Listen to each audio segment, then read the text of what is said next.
Shalom, family. Grace, mercy, and peace be unto you. From Yahuwah, that is our Father, and Yahusha. He is the Messiah, the one that carries the burden of Yah, his voice, our high priest, soon coming King. Hear, O Yeshua, Yahuwah, who is our mighty one. He is one. There is no other mighty one in existence than Yahuwah, and Yahusha is his voice. This is Brother Dawood coming to you again to bring you the woman of virtue. This is part 5. Proverbs 31:29. Many daughters have done virtuously, but you excels them all. Who? La-ah. Look at the image. 2 sisters. The one in the front is getting married. Who would you say the one in the front would represent in our story? Rahel. Okay, let's paint a picture. We're in the marriage ceremony. Everyone is throwing back drinks, eating. They have out the shisha. And Rahel comes to do the marriage dance before Jacob. She's gyrating back and forward. Picture Aaliyah and how she used to dance. Oh, and the dance is so alluring. And she's looking at Jacob, and the dance is telling a story. It's saying, "This is going to be yours tonight, baby." All right, so Jacob goes back to the tent. He lies upon the marriage sheet. When Jacob goes to the tent, Laban snatches Rahel and brings her into another tent and takes off the marital robes and put them on Laha. Do you see the switch?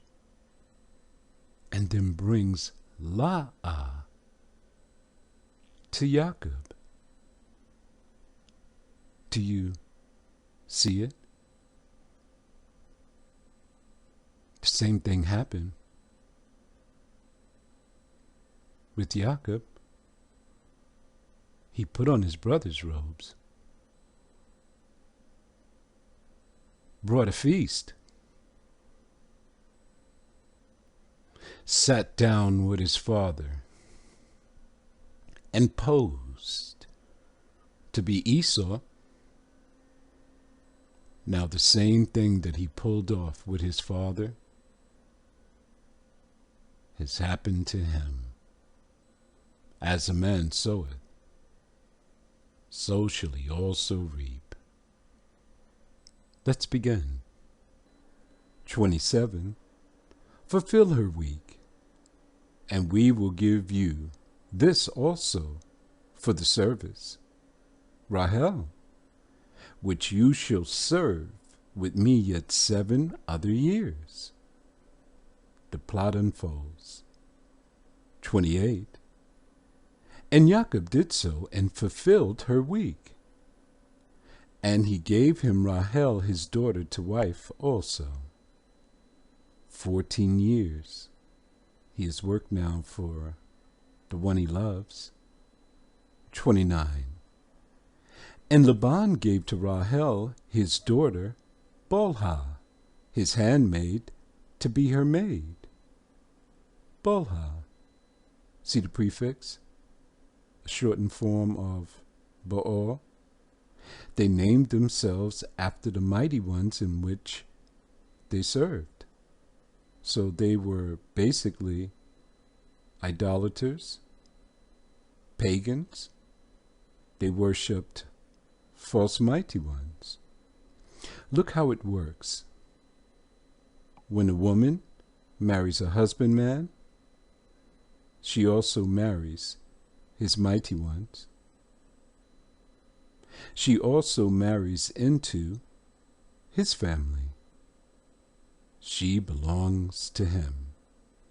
Here's the covenant. Your mighty one shall be my mighty one, and your people shall be my people. So if you're looking for a husband,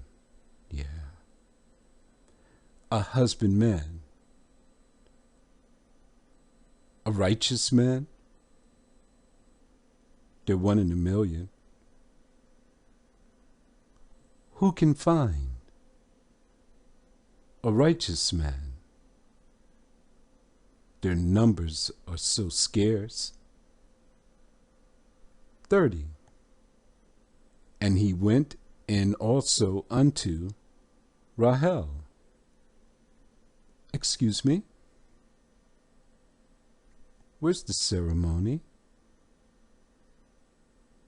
Where's the men of the city coming together to prepare the feast?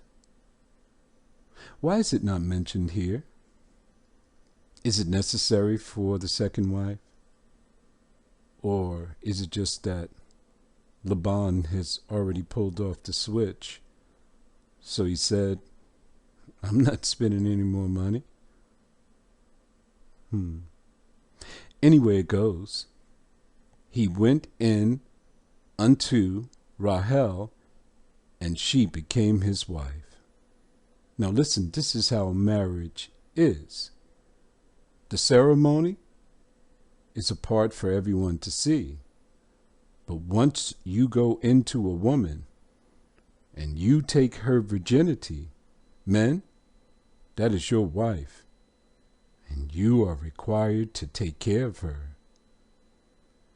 And he loved also Rahel more than Laah.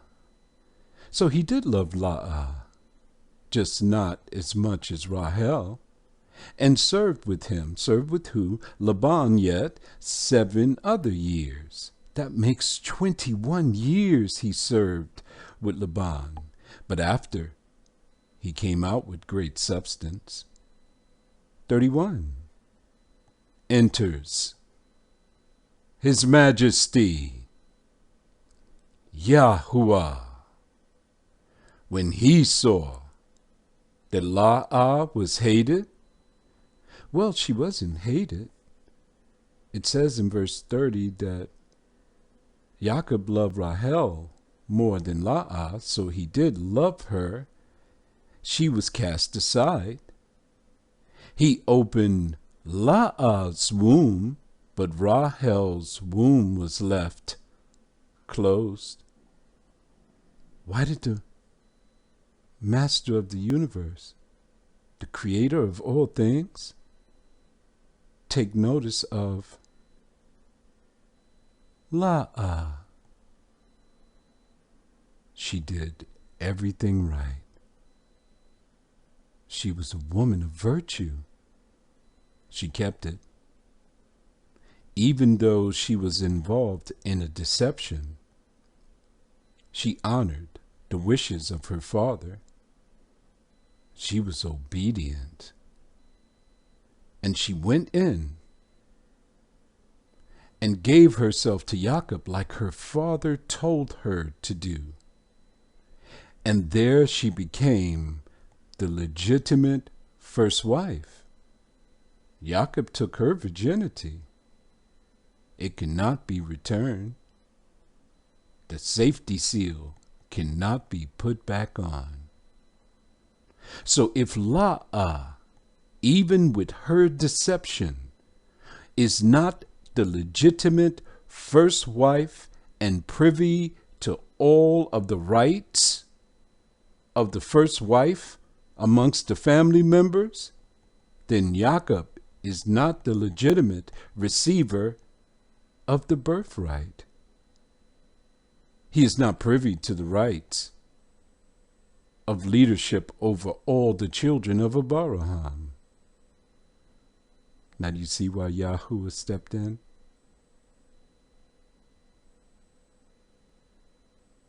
As a man soweth, so shall he also reap. 32. And Laah conceived, Go ahead, Mama. You know, this is our great Amma. And she bore a son, and she called his name Rauban. For she said, surely Yahuwah have looked upon my affliction. What affliction? Well, she was cast aside. And Jacob loved Rahel more than her. Now therefore, my husband, he will love me. You're on your way. 33. And she conceived again, and bare a son, and said, because Yahuwah have heard I was hated, I was cast aside, he hath therefore given me this son also. And she called his name Shimon. Hey, how did she know that Yahuwah heard? Did the Aliyam speak to her? Did Jacob tell her? Well, she knew something. Look at the name that she called her second son, Shimon. In the New Testament, it would be Simon, like Simon Peter. Shimon. There's no such thing as Peter. That's a Latin term. There's no such thing as Kepha. That's a Greek term. His name is Shimon. The Roman Catholic Church bases their apostolic succession on Simon Peter. He's a sorcerer. They said he's the first bishop of Rome. He lays hands on his priests, and he passes down the apostolic succession from generation to generation to generation to the priests. What is that succession? Sorcery. They've used sorcery on us in their translation and in their doctrinal principles. How do I know this? I was educated in their mysteries. I came up in their schools. 34. And she conceived again, and bare a son, and said, now, this time, my husband will be joined unto me in my tent, because I have borne him 3 sons. Is 3 times the charm? Therefore, was his name called Levi? Luya. That's my final transliteration for this name. Luya. Look at the letters. The first letter is a La, second letter is a Wa, third letter is a Ya. The La, shepherd. The Wa, secured. Ya, an arm stretched forth, deliverance. Look what it means. The shepherd secured by Yah. Is that true? Yes, it is. This is the tribe that he chose to represent him. The priest of Aharon comes from Luya. I showed you on the walls in Egypt when they were going for the Exodus. That was the tribe of Luya, Masha's family. Look how powerful La'a is. She has the firstborn son. She has Shimon. They would call him Simeon also. Now she has Luya. Out of her womb, the father chose the tribe that would represent him. 35. And she conceived again. Hold it 1 second. Something's wrong, right? How is she conceiving all of these times if Jacob hasn't come to her tent? Now it's time for the story. I knew you knew it was coming. Now this story is rated R for adult content. Jacob's coming down the road. Maybe he's coming from the fields or something. And he's coming to La'ah's tent because she has 3 sons there. So he's coming down the road, and the boys see him coming, and they're screaming, "Baba! Baba!" And they run to meet him, and the 2 older ones, Rabban and Shimon, they run and dive on their father. Luya is small, so he's a little slower. They run and dive on their father, and they tackle him to the ground. And here comes Luya and jumps on top of all of them, and they're all wrestling with their father. And he throws them aside, and he's throwing them over here and throwing them over there. Then he starts crawling on the ground, and he's growling like a lion. And the little boys are screaming. They're like, the lion's going to eat us. The lion's going to eat us. And he's chasing them all around. And he gets Luya, because Luya's the slowest one, and he pins Luya to the ground. And he's biting Luya, and Luya is screaming and laughing at the same time. Then Rauban and Shimon say, "We're going to rescue our brother from the lion." And they dive on their father, and they start beating him up, and they're roughhousing all over the place. And then a voice comes out. It's La'ah. And she says, "Don't be so rough with them, Jacob." Then afterwards they decide to come in, and they get cleaned up. And La'ah says to Jacob, "I've made that special meal that you like so much. Curry goat. Sit down and eat with us." And the children are like, "Yes, Baba, stay here, eat with us." So they're all sitting down. Jacob is having some drinks, throwing them back. The children are asking him question after question after question. It's non-stop, and he's answering all of them, and they're all speaking at the same time, and they're just having so much fun because their Baba's right there in the tent with them. And here, he's having fun too. These are his first children. He is so connected to them. Then the night grows on. And La'ah says, "Zalpa, take the children to bed. It's getting late." The children say, "No, Mommy, no, we want to stay up. We want to hang out with Baba." "No, it's time for you to go to bed. It's getting late." Zalpa takes them away, takes them to another place, puts them to sleep. When they leave, La'ah closes up the tent. She takes off her clothes. Jacob looks at her. She's had 3 children. Man, she's gotten better. The bubbles are everywhere now. Looks like she got a bazillion. Looks like she's got breast implants.